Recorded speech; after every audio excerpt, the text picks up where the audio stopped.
Hey, so y'all about to really find out why the Amish people really stay hidden and tucked away and minding their own business. Because what do you mean these people have some crazy flame old world technology that can both heat and cool at the same time? Like, bro, this is crazy. Check this out, y'all. No bigger than your thumb. It has been burning for 43 years. It costs that family less than $7 a month. And it keeps every drop of milk, every pound of meat, every jar of cream colder than the refrigerator humming in your kitchen right now. The one you are paying $40, $50, $60 a month to run. Stop and think about that. $7 a month. That little flame is doing something your electric fridge cannot.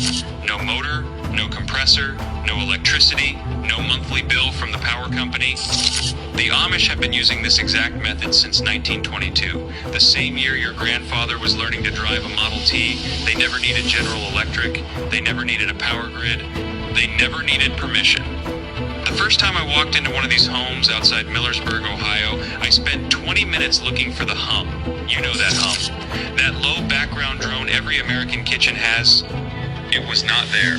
And when the old man finally showed me what was keeping his butter hard as stone in the middle of July, I felt something I had not felt in 30 years. I felt cheated. By the time I finished telling you what I learned from a 1,922 patent document and a quiet Holmes County farmer named Mervyn, you are going to feel it too. And this works in the house you already own. Let me back up, because when I first heard about this, I did exactly what you are probably doing right now. I crossed my arms. I said, no way, a flame cannot make something cold. That violates everything I learned in high school. Fire is hot, cold is the absence of heat. You cannot burn your way to ice cubes. That is what I thought. Then I read about a man named Baltzar von Platen. He was a Swedish engineering student in 1922, working alongside his classmate Karl Munters at the Royal Institute of Technology in Stockholm. These two young men, barely in their 20s, figured out something that the entire electrical industry has spent 100 years trying to bury. They proved that you can use heat, a small, steady flame, to drive a cooling cycle that requires zero electricity and has zero moving parts. They filed the patent. The system was real. It worked. And by 1925, a company called Electrolux had bought the rights and started selling these refrigerators across Europe and America. Here's the part that should make every man over 50 grind his teeth.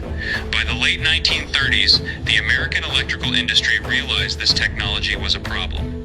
A refrigerator with no motor lasts forever. There is nothing to wear out, nothing to replace, no reason to call a repairman, no reason to upgrade every 8 years, no monthly electric bill to feed it. So the marketing machine rolled in. Compressor fridges got pushed. The flame-driven absorption fridge was quietly shoved to the margins, to RVs, to remote cabins, to places the grid could not reach, and to the Amish. Because the Amish never cared what General Electric was selling. They cared what worked. The principle is called absorption refrigeration. A pure liquid ammonia solution sits inside a sealed system. A tiny flame, the size of a pilot light on a gas water heater, heats one chamber. The heat drives the ammonia vapor up through a coil. As it rises and condenses, it pulls heat out of the insulated food box on the other side. The vapor cools, drips back down, and the cycle repeats. Forever. As long as that one little flame keeps burning. No compressor, no motor, no fan, no thermostat clicking on and off. Just one quiet flame, and the laws of physics doing exactly what Baltzar von Platen proved they would do in 1922. But here is what I did not understand until I sat at Mervyn's kitchen table in Holmes County last spring. The Amish are not just using these fridges because they are off-grid. They are using them because they figured out decades ago that a single propane flame burning 24 hours a day cost them less in a year than I was paying General Electric in a single month. Mervyn pulled out his ledger, handwritten, in pencil. His total propane cost for refrigeration in 2023 was $78.40. Mine was over $600. And his fridge was built in 1978. It has been running without a single repair for 46 years. Now think about that. 46 years. My last fridge died at year 9. The repairman told me it was cheaper to buy a new one, so I did. And then that one died at year 7. We have been trained to accept appliances that fail on a schedule. Amish refused to accept that bargain. They kept the old technology, the technology that worked. While the rest of the world depends on electrical grid, electric bills, you know what I'm saying, or power companies and these gas companies, these people got some type of technology that basically came out some other timeline.